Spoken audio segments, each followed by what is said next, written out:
Bonjour, nous sommes de retour sur l'arène nue et là, dans l'ambiance, habituelle, sur le canapé rouge, c'est la canicule.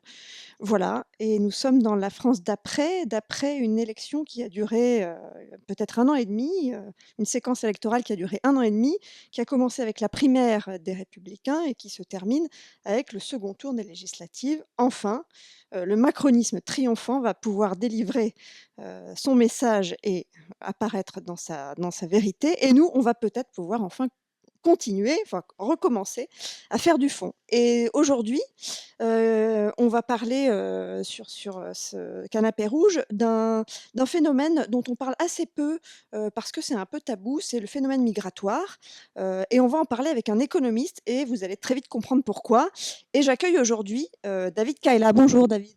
Bonjour Coralie. Alors, je vais me permettre de tutoyer David. C'est pas poli, c'est un peu excluant pour l'auditeur, mais comme on a écrit un livre ensemble, le voici, La fin de l'Union européenne chez Michalon 2017. La fin de l'Union européenne chez Michalon 2017. C'est pas cher, hein. Comme on a écrit un livre ensemble, on aurait l'air idiot de se vouvoyer. Donc, voilà, entre exclure et avoir l'air idiot, on préfère exclure. Donc David, toi tu es économiste à l'université d'Angers, c'est ça? Ah oui, tout à fait. Voilà, et tu es membre du collectif des économistes atterrés. Et je vais te poser une question qui n'est pas une question d'économie. Tu as travaillé sur les phénomènes migratoires, tu y as beaucoup réfléchi. Tu considères, toi, que la crise des migrants de 2015 est un phénomène intéressant, qu'il nous apporte à comprendre un certain nombre de choses dans l'Union européenne. Pourquoi? Alors, c'est surtout parce que je m'interrogeais sur la question du marché du travail. Et alors donc la crise migratoire, elle est assez intéressante parce que c'est un moment de l'histoire où finalement on a un problème de collaboration européenne qui vient du fait que cette crise, elle est asymétrique. Elle touche pas les pays de la même façon. Alors, par exemple, on a des pays d'entrée, hein, des migrants de 2015, l'été 2015, qui sont essentiellement l'Italie et la Grèce. On a des pays de transit, qui sont les pays d'Europe de l'Est, type les Balkans, type la Hongrie.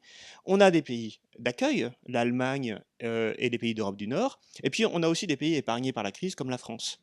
Et donc le problème, c'est que cette asymétrie, eh bien, elle entraîne une divergence d'intérêts. Il y a des pays qui vont avoir intérêt à collaborer, à travailler collectivement, puis d'autres qui vont avoir intérêt en fait, à faire du chacun pour soi. Alors par exemple, l'Allemagne, qui est le principal pays de destination des migrants, eh bien pour l'Allemagne, la question c'est comment je fais pour gérer ces flux de migrants, alors que ceux qui leur donnent le statut de réfugié, c'est les pays d'entrée. Ça, c'est l'accord de Dublin de 2013, pardon, dans lequel donc c'est aux pays d'entrée, la Grèce et l'Italie, qui sont submergés par les demandes d'asile, de décider qui est réfugié. Et une fois qu'on est réfugié, ben, on peut s'installer librement et donc aller principalement en Allemagne. Alors du coup, pour Angela Merkel, c'est une situation un peu inconfortable. Et donc, dès la fin de l'été 2015, elle décide que tous les migrants peuvent venir chez elle. En gros, elle décide de ne plus renvoyer chez eux les migrants, enfin les migrants qui demandent le statut de réfugié. Et ça entraîne des conséquences politiques assez embêtantes, hein. Oui, parce que c'est une manifestation de l'unilatéralisme allemand qui existe dans d'autres domaines, mais là, politiquement, ça a des conséquences très spécifiques. Oui, parce que les pays, encore une fois, sont en situation asymétrique. Donc pour les pays d'accueil, enfin les pays d'entrée, c'est un peu un soulagement. Les migrants peuvent partir avant même que leur dossier soit traité. Mais le problème, c'est qu'entre l'Allemagne et la Grèce, bah, il y a tout un tas de pays qui doivent gérer le flux de réfugiés et qui adoptent des stratégies différentes, hein. Il y en a quelques-uns qui font en sorte qu'ils passent le plus vite possible. Ils affrètent des autocars. Hein. La Croatie, par exemple, les prend à la frontière et hop, elle les ramène au l'autre bout de la frontière. Puis on a des pays qui vont se barricader, comme la Hongrie. Et puis on a l'Autriche qui va suspendre les accords de Schengen au plus haut de la crise. Et donc tout ça crée une désorganisation totale de l'Union européenne. Le pauvre Jean-Claude Juncker, il se dit, bah moi, en tant que Commission européenne, il faut bien que je fasse quelque chose. Donc il essaye de réunir tous les Européens et il essaye de dire, bah, on va faire une répartition à l'échelle européenne, on va mettre des quotas. Voilà, donc tous les pays devront un peu mettre un peu au pot. Évidemment, les pays qui sont confrontés vraiment aux problèmes, notamment les pays de transit, hein, le groupe de Visegrad, c'est-à-dire les pays d'Europe centrale, eux, ben, leur réponse c'est pas question d'accueillir les réfugiés. Et puis des pays comme la France vont dire oui, oui, ils vont faire semblant de dire que oui, oui, ils sont d'accord pour avoir des quotas, mais en réalité, comme ils ne sont pas concernés, en fait, il y a très peu de pays qui vont venir. Et donc tout ça désorganise profondément la solidarité européenne.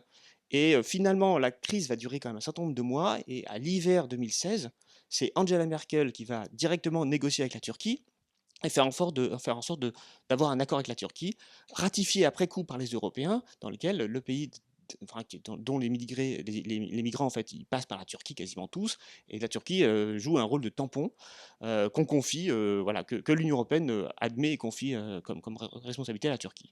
Alors, ce qu'on constate finalement en définitive, c'est que cette crise des migrants, eh bien, elle est assez symptomatique d'un dysfonctionnement profond de l'Union européenne. En fait, dès qu'il y a une crise asymétrique, il n'y a plus de solidarité qui tienne. Alors, les pays, ils sont dans le chacun pour soi. Donc ça, c'est la première chose qu'on constate. Deuxième chose qu'on constate, c'est que l'Allemagne, en fait, elle est au cœur à la fois des problèmes, puisque c'est elle qui va suspendre les traités, hein, l'accord de Dublin, et aussi c'est elle qui va aller négocier avec la Turquie pour essayer de réparer un peu les conséquences de sa première décision. Et donc c'est clairement le patron de l'Europe. D'accord, donc en somme, si je résume, on a cette crise des migrants qui sert de révélateur, c'est un révélateur de plus du phénomène qu'on nomme l'eurodivergence. Maintenant, c'est plus politique ce que tu viens de nous décrire. Si tu dézoomes un peu, que tu considères la question migratoire au sein du marché unique en tant qu'économiste, qu'est-ce que tu peux nous en dire? Alors justement, il faut se poser la question des origines de cette asymétrie en fait. Et l'une des causes profondes de l'asymétrie, c'est les divergences économiques. En fait, ce qui s'est passé, c'est qu'à partir de 1986, avec le marché unique, eh bien, on s'aperçoit que la libre circulation des capitaux va avoir tendance à concentrer l'industrie européenne dans les pays d'Europe du Nord, et en particulier les pays qui sont proches des grands ports, hein, de la mer du Nord, plus pour l'Allemagne, en fait, un certain nombre de pays sous-traitants comme la Pologne, la République tchèque, qui vont profiter du dynamisme industriel allemand pour eux aussi garder un peu d'industrie. Mais en contrepartie, on a tous les pays d'Europe dits périphériques, hein, essentiellement l'Europe du Sud, qui voient leurs emplois industriels disparaître progressivement. Et alors, le truc, c'est que cette disparition des emplois industriels dans l'Europe du Sud, pendant 10 ans, entre 2000, on va dire, et 2011, hein, 2010, en fait, elle n'est pas visible parce que ces pays-là, ils ont un fort dynamisme économique, ils développent des emplois dans l'industrie, pardon, dans les services et dans la construction. Mais ce qui se passe, c'est qu'avec la crise de l'euro de 2011, eh bien, ces pays s'effondrent économiquement, hein, notamment les pays d'Europe du Sud, et dans ce cas-là, les emplois non industriels disparaissent à leur tour. Donc on se retrouve avec des pays qui connaissent un chômage massif, comme l'Espagne, l'Italie, la Grèce. Et ces chômeurs, eh bien, finalement, la seule solution qu'ils ont, c'est de migrer. Hein, on parle ici de migration intra-européenne, de migrer vers l'Allemagne. Alors là, ce qui est absolument hallucinant, c'est qu'on constate que l'Allemagne, qui était un pays de faible migration, en fait, devient un pays d'immigration massive, mais d'immigration essentiellement européenne. Quand on regarde les flux, on s'aperçoit qu'à part 2015, où là il y a la crise des réfugiés qui est un peu spécifique, entre 2012 et 2014, 60% des migrants qui arrivent en Allemagne, ce sont des Européens, des membres de l'Union européenne, que ce sont des populations en âge de travailler, que ce sont pour 60% des hommes, et même pour plus de la majorité, ce sont des personnes qui ont entre 20 et 39 ans. Et ces personnes sont les plus dynamiques, sont des personnes qui sont des entrepreneurs en fait, hein, qui sont entreprenants en tout cas, et qui ont une formation, qui sont éduqués. Donc c'est un avantage considérable pour l'Allemagne de pouvoir bénéficier ainsi d'une main-d'œuvre qui en plus fait baisser le coût du travail en Allemagne. Par exemple, en Allemagne, on a des mini-jobs, hein, pour les migrants. La mairie de Berlin, alors en 2015, hein, pour les migrants, elle a dit bon, voilà, on va permettre d'avoir des mini-jobs à 1 euro de l'heure. Évidemment, hein, c'est une concurrence déloyale. Donc le paradoxe, c'est que le pays le plus compétitif d'Europe, eh ben, il bénéficie d'une main-d'œuvre qualifiée et pas chère qu'on peut facilement exploiter. Et donc ce pays qui accueille, le pays, l'Allemagne en l'occurrence, bénéficie de cette main-d'œuvre que tu viens de décrire, mais les pays de l'Europe périphérique, eux, ils ont bien dû la former cette main-d'œuvre, ils ont bien dû, enfin, ce sont des gens qui ont été intégralement pris en charge par leur pays au départ. Donc il y a une asymétrie qui leur nuit aussi. Eh oui, parce que pour les pays d'Europe périphérique, c'est en fait un désastre, hein, ces migrations.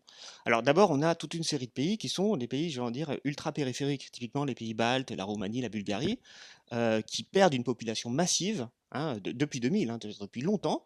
La Bulgarie, par exemple, elle a un solde migratoire négatif qui correspond à 5% de sa population qui part. On a les pays baltes qui perdent 700 000 personnes entre 2010 et 2015, alors que aujourd'hui c'est que 6 millions d'habitants les pays baltes, donc ça fait plus d'un habitant sur 10 qui part. Et puis on a la Roumanie qui perd elle 2 millions d'habitants. Alors ces personnes qui partent, Le problème, ce sont les jeunes, ce sont les entreprenants, si je puis dire, ce sont une main-d'œuvre, hein, qui, du coup, renforce la dépression, hein, économique dans ces pays, puisqu'ils vont plus contribuer à l'économie de ces pays. Donc ces pays sont doublement désavantagés. D'une part, ils ont vu leurs capitaux partir, hein, partir du fait de la concentration du capital industriel dans l'Europe centrale, et en même temps, ils voient leur population bien formée, entreprenante, jeune, etc., partir aussi. Donc ils perdent aussi les hommes. Et alors, depuis 2012, ben, on a élargi le champ des migrations, puisque maintenant c'est la Grèce, c'est l'Espagne, c'est le Portugal qui sont concernés par ces migrations, hein. L'Espagne, pour prendre que cet exemple, il a perdu 500 000 habitants entre 2012 et 2015. Bon, en somme, ce qu'on constate, c'est que les flux migratoires, en fait, ils renforcent l'eurodivergence dont on a parlé, l'eurodivergence économique. Puisque finalement, les pays les plus faibles, les plus périphériques, ils voient leur population la plus entreprenante partir, et les pays qui sont au cœur, les pays qui sont le plus dynamiques, qui récupèrent tous les capitaux industriels, récupèrent aussi la main-d'œuvre la mieux formée et la plus entreprenante. Donc ça a tendance à augmenter la symétrie dont on parlait au début. D'accord, bon, bah, j'espère qu'on a réussi à faire la démonstration que la question migratoire n'était pas une question à traiter simplement sous l'angle moral. Il y a une véritable question politique, on l'a évoqué au début de cet entretien avec la crise des migrants, qui révèle de grosses tensions politiques entre les pays de l'Union européenne, lesquelles sont partiellement générées par des divergences qui sont le fruit d'un marché unique qui dysfonctionne, avec la libre circulation des capitaux, avec la monnaie unique et avec, là, David l'a expliqué, c'est en ça que le sujet est intéressant et nouveau, et avec ces mouvements de personnes qui nuisent essentiellement, on l'a vu donc, au pays de départ. Donc, merci beaucoup David d'être venu jusqu'ici par ce temps caniculaire pour venir nous parler sur le canapé rouge de la Reine Nue. Ouais, merci à toi, Coralie, de m'avoir invité, hein. Ah oui, ça m'a demandé beaucoup d'efforts. Et donc, David je ne l'ai pas dit au début, est membre du collectif des économistes atterrés. Voilà, c'est sympa de les suivre sur les réseaux sociaux, ils sont pas mal actifs. Et puis, on va avoir besoin d'analyses comme celle-ci pour affûter nos arguments contre je ne sais pas quoi. On ne sait même plus contre quoi on est, tellement on est contre. Au revoir, à bientôt.